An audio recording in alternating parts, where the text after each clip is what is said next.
Hi guys, it's Emily from Novell Novels and welcome to today's video. This is my July book haul. Excuse me while I'm trying to position, I'm using Chris's selfie stand. So I'm trying to position it and try and make myself look halfway decent. Be aware I'm filming this on like the 3rd of August, which I never normally do, but we've got back from holiday, so this will be a video that's a bit long overdue. I don't know. I have read, I'll do the stats bit first. I don't want this video to be too long because I've had a manic couple of days. Coming back from holiday was great. I'll just let you all know, we had the best holiday ever. The holiday vlog will be the next video that comes up, and I had the best time. Bought some books, not as many as the predictions, but I had fun. I read slightly less, so I will say there was one book on my July TBR, or it went in the July wrap-up part 1, July wrap-up part 1, which was the Beach Holiday by Isabel Broom, which I didn't actually finish until the 1st of August, so that's gone on to August. Believe it or not, I had a right flap about that. I don't know why, but I did. So, it was a brilliant holiday, brilliant, it was just the break I absolutely needed, and I just was so happy. So, I don't want to ramble, let's go with the stats first. I'm really happy with these. So I read a total of 35 books, which was really good. 32 were off my unread TBR, that's because 3 of the books that I read were library books. And even though I had 2 rereads, because I had new editions of them, they didn't count on they still got the books going down on my unread TBR, so that was good. I gained 32 books. I will link the book haul down below. I unhauled two unread books off my TBR. I think both of them were either DNFs or one of them was a DNF. So my July TBR, unread TBR was 306, and my August unread TBR was 304. So I've gone down by 2. My goal was to get down to 300 unread books by the end of the year. Even if I do if I do 2 for the next 2 months, I'm going down. I'm saying 300's fine. But if I can get it a bit lower, maybe that'll be good. I just want to, this is a number I'm happy at, if I'm being honest. I don't have to deliberately drop it by loads because I know that I like my library being the way it is. So I'm not going to feel guilty. I don't know why I beat myself up. I'm not going to feel guilty. So as for the genres, this is where I've got a bit of surprises for you guys. I read 1 sci-fi, which was obviously the Becky Chambers book at the start of the month. 1 mystery, that was a book at the start of the month, The 3 Dahlias. 3 non-fiction, I'm really happy with that. 4 fantasy, yes, and they were all absolutely amazing fantasies. 4 classics, we knew that with Jane Austen July. I'm going to be reading less classics this month. 11 contemporaries and 11 historical fiction. Those numbers have been exactly the same for the first time in I don't know how long. I've had 1 2.5 star book, which was a book that it was Angie's from Angie's Book Chatter. It's her group book for the Fiction Addiction Club, and I didn't like it, but she loved it. So again, the whole point of booktube is we're all there to be different. 4 3 stars, 4 3.5 stars. So in some ways it's a less good a month because I don't normally get that amount. 12 4 stars. That's kind of average-ish, I think. 5 4.5 stars, and 9 5 stars. As always, let's have a look at how that compares to last month, because I really am a bit of a nutcase. So actually I had less 4 stars than last month. Way more lower, like 3 stars and 3.5 stars. Less 4.5 stars. And more 5 stars. So it's been a real mixed bag month. I think that's probably what I'm going to call it. It's a mixed bag, and that might even be going in my thumbnail. But I'm happy with the books I've read, and I'm really happy. I don't know how my page count goes. I haven't even looked at my story graph for the month because I've just been so busy, and I want to film and get on and read because I've got so many of my August books that I want to get read. Right, let's stop rambling and let's show you the books that I've read in the second half of the month. So the first one I wanted to get off my shelf was The Giraffe, the Pele and Me by Roald Dahl. It is I know Roald Dahl is a real doodah author, one of those naughty authors, but this was quite fun. The Giraffe, well, that's Charlie from Charlie But Reads, my lovely sister. The Pele and Me, that was a really fun, even though this was like 3 stars, it was a really fun middle grade 3 stars. It's actually one that, even though I shouldn't recommend Roald Dahl, this was actually probably one of the fun ones. Then to a book that disappointed me, and that's Perfect by Rachel Joyce. Now, I loved The Pilgrimage of Harold Fry. I loved the Maureen, the next book as well. This I just did not connect with. I read through it in like a day, but there was like 2 timelines, summer 1972 and the winter present day. I didn't really grasp it. I struggled with this book. It just was not for me, and it was a bit of a letdown, to be honest. And then another book that I got really annoyed at, how it got to 3 stars, was the ending perked up. And this is Another Us by Kirsten Heske. If you want to know a spoiler on what my thing that I got really annoyed at was, if you don't want to know that, wait until this book goes down, because I will give spoilers now. There is the trope that I bloody hate the most, one of the tropes I hate the most in the world, and that is the cheating trope. And this glamorised it a bit, and I didn't like it one flipping bit. This also has autistic characters in it, but I don't believe its own voices, and I don't believe that was handled very well, in my opinion, on that. To me, the autism wasn't anywhere near as good as I needed it to be. I don't know if it's because this isn't own voices, but I don't, as far as I'm aware. But I really struggled with that. I struggled with the cheating trope. I struggled with the way that it didn't do the autism. It just annoyed me quite a long way. The ending picked up, and I really found that towards the end there were reasons behind some of the behaviours, but it doesn't excuse it. I totally support autistic people, and I'm really a champion, but the rep was not good in this, and I got really bloody annoyed. So that's going to bye-byes. Then to 3.5 stars, and these were good. These were 3.5 stars were good. I didn't want to throw them or get annoyed at them, really. They're not amazing, but they were good. The first one was Belinda by Maria Edgeworth, which I read for Jane Austen July. I enjoyed this. Again, with my classics thing, I didn't take it in a huge amount, but I definitely enjoyed this way more than I thought I would. And this is about Lady Delacour and Mr. Vincent and Belinda. I did enjoy the female lead characters. I enjoyed the friendship on this. I thought it was a really good book, and it's definitely one I need to reread. So this is one that I'm definitely glad I got for Jane Austen July. But if you compare it to Sense and Sensibility and Pride and Prejudice, it wasn't as good. But I don't think, at the moment, any classics are going to be up there with Jane Austen. She's just my, you know how much I love Jane Austen. Then to another book that slightly disappointed me, and that is The Lost Bookshelf by Evie Woods. Again, I bought this from The Works not long ago, and I did enjoy it. It was alright. I wish there was more about the bookshop in it. About the quiet street on Dublin, the last bookshop is waiting to be found. And Opaline, Martha and Henry have all been side characters in their own life. And it's about a vanishing bookshop. It is good, and there are links in it, but it didn't amaze me like I was hoping it was going to. But again, is that part of the fact that I'm in my reading slump at the moment? I don't know. I'm having a bit of a slump, if I'm being honest. It's taking, even though I had my 9 5 stars and my 4 that I'm reading this month, I'm still finding it hard to connect to every book. So maybe I need to be fussier, I don't know. Then to a good old light summer read, the Katie Ford's book, The French Affair. I loved it. It's an older book, so you can tell by the writing in this. It's summery, it's light, it's contemporary, it's got all the good feels. It's got about an antique shop in the French house in the English countryside, and a character who's like Mr. Rochester, which I thought was brilliant. And he is like Mr. Rochester, actually. I think that part I loved. I loved the Jane Austen reference in that, because I couldn't not love it. It wasn't amazing, but it was good. It was quite one of her better ones, actually. I think most of her books tend to be 3 stars for me. Then to another one that's 3.5 stars, but it kind of let me down at 3.5 stars, and that's The Storyteller of Casablanca by Fiona Valpy. I love Fiona Valpy's writing normally, but this one I just didn't connect with as much. I love The Dressmaker's Gift.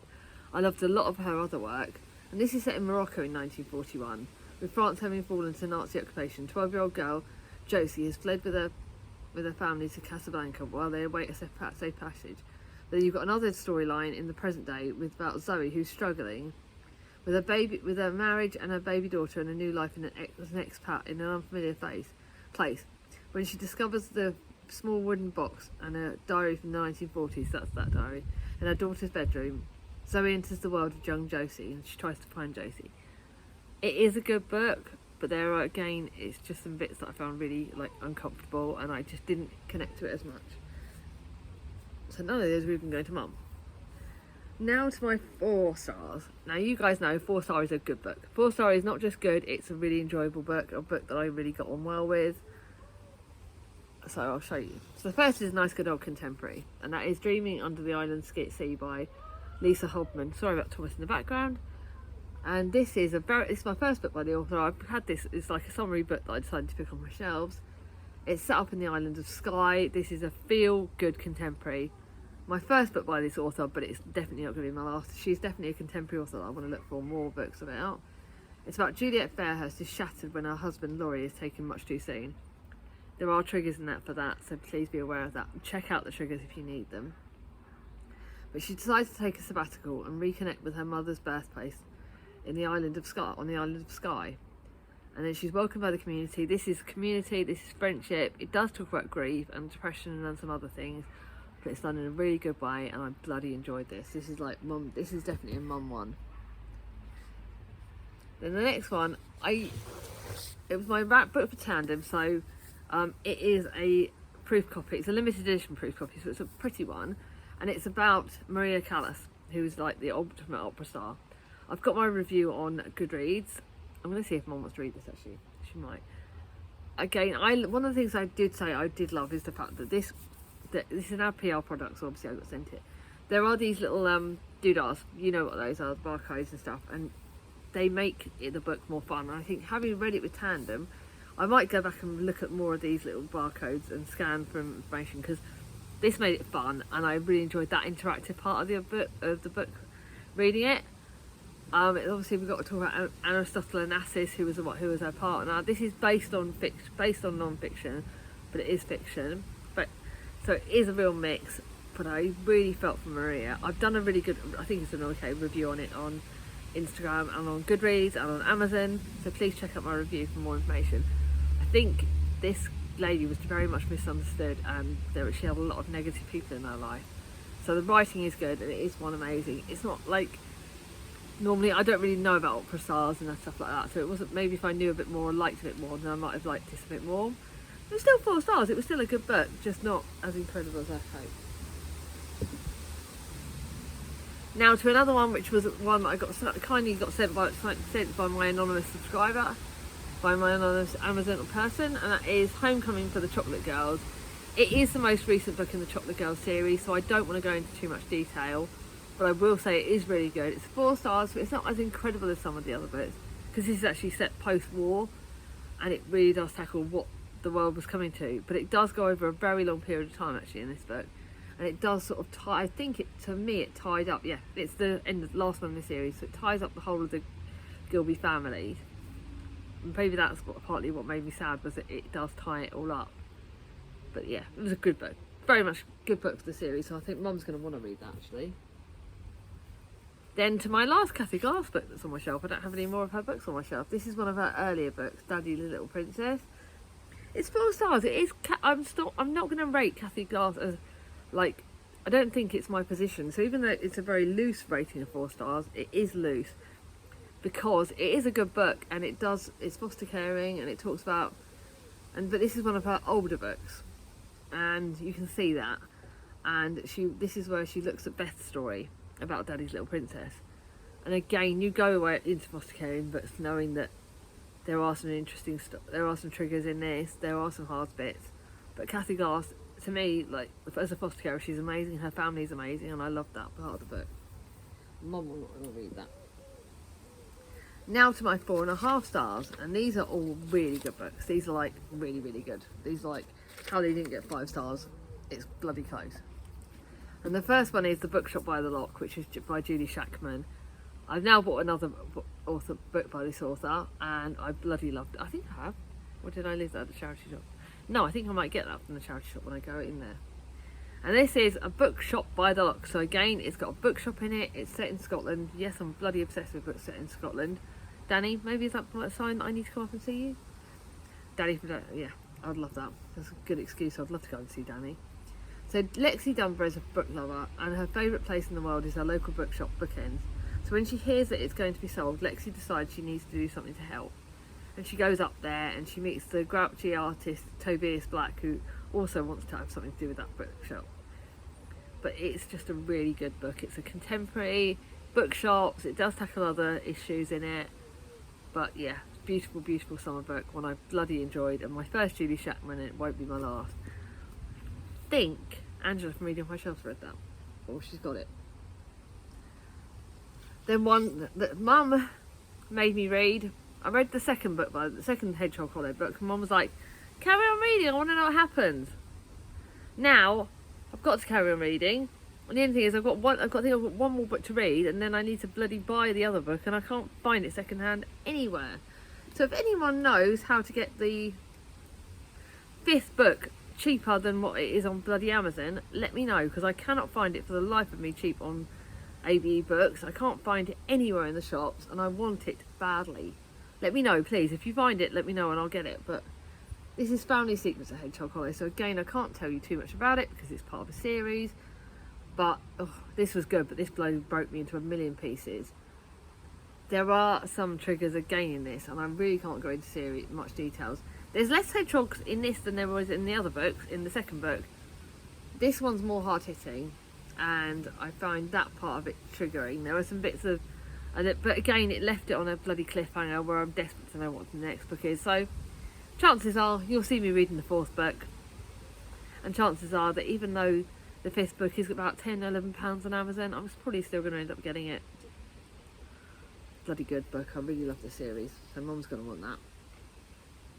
Then to the last of my 5 stars, and that is a library book which I picked up because Jennifer from Jennifer Loves Books told me, picked up a new book at the library, and she was, and you know what, I thought, sod it, rather than just waiting to buy these books, why don't I just borrow them from the library? Sarah Turner also wrote another brilliant book, and this one was so much fun. Oh yeah, she wrote a fiction book, and I can't find me. So Stepping Up was her first fiction book, and this was good. 4.5 stars, but it was bloody good. Sometimes in order to move forward you need to go back, and it's basically about blended family and families, and how, and she goes and stays with her family that she's been disjointed from, that she's not seen in years, that she avoids like the plague. And when her nana dies, she has to go to this family, back to her family home, and they all have to be together, and they all have to do these challenges that their nan set them, and it's just family bonding. It was just a really good book. I thoroughly enjoyed it. Definitely recommend it. Now to my 5 stars. And if you ask me what one is my favourite, to be honest, I'm tough to bloody choose. I think, as much as I shouldn't say that it's my favourite, you'll see the first book I'm going to show you is, I can't deny it. I want to deny it, but I can't. And that is, it's a Lex Croucher book, and it's Trouble by Lex Croucher. And I know that I don't normally have series books, but I don't think this counts as a series. Can someone know, Katie, if you're watching, can you let me know, is this part of a series? I know this is the 3rd book that's sort of set in the Regency era, but I don't know if it's a series book. But this is incredible. Can't believe I only just found out that Lex Croucher is a chronic pain survivor. I don't think they suffer as a survivor. But, oh my god, it's got chronic pain rep in it. It's got, the lead character's called Emily. Sorry, that is not the reason why it's a favourite book. She's not really a governess, she's not really polite, and she's a liar, basically. But she's never taught someone in her life, but the position of being governess was actually supposed to be her sister's. But Amy gets ill, and so Emily must put her anger to one side and pretend to be her sister, Amy. And then she meets the Captain Edwards, who's the person that she's governessing his kids. And that is as long as she doesn't get involved with the Edwards family drama. And it's good. It's got chronic pain rep in it. It's got fun in it. You've got laughter in it. You've got tears in it. You've got stuff going on in it. And I bloody loved it. It is just amazing. I'm going to reread this series from top to bottom. I'm getting Lex Croucher's next book that's coming out in August. I don't think it'll be staying on my shelf unread for long. I love this author, and this is like a flipping incredible book. Not one for Mum though. Right. The next one is another not Mum one, and that's the Bridgerton book, and this is Francesca's story, When He Was Wicked.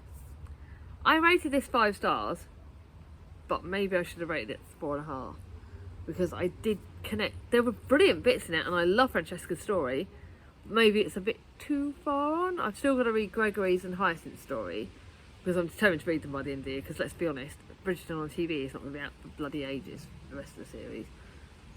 But one of the things I think I found weird is it's Francesca's story, and it does go over a what period of time, because we start off where she's just married Michael, and then obviously we all know Michael dies.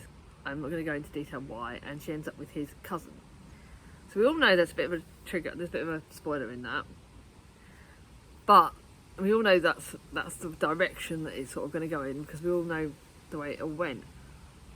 And we all know Francesca, we believe Francesca is written as an autistic character. I say this is believe because I don't know it's proven, but there was speculation about that in the TV series that's just gone out, and that was in Penelope and Colin's story. Colin is in this, which I bloody love. He's actually in this. I think Colin's probably the only one of the siblings that's actually in this as much. Eloise is very briefly, but the siblings are not in it very much because part of it's set in Scotland again. And this is a good book, but I think I found it slightly harder to connect with that because I found myself comparing it a bit more to the TV series, and that's what I need to stop doing. But it's a really good book, really easy to read, really flew through it, and it's one I definitely enjoyed. Now to another book that could easily go on a favourite, and that is More Confessions of a 40-something. I don't like swearing on my channel, but this was the sequel to Confessions of a 40-something, you know. And I read this on holiday, and even though it's a bloody big book, I just couldn't put it down. It's Nell Stevens' story, and it's set just after COVID, or like COVID's at the start of the book.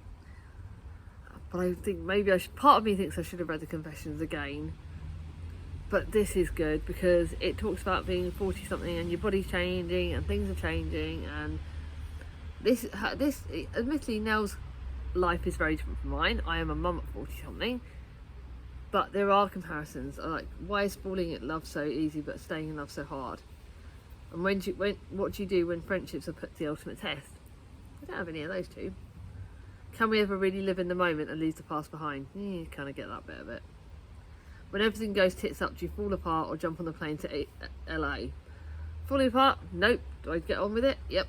And when else fails, will celebrity-scented candles, smashed avocados and Insta-filters save us? Maybe not me. Maybe she's different. Maybe that's something I liked about it, that she's very different from me.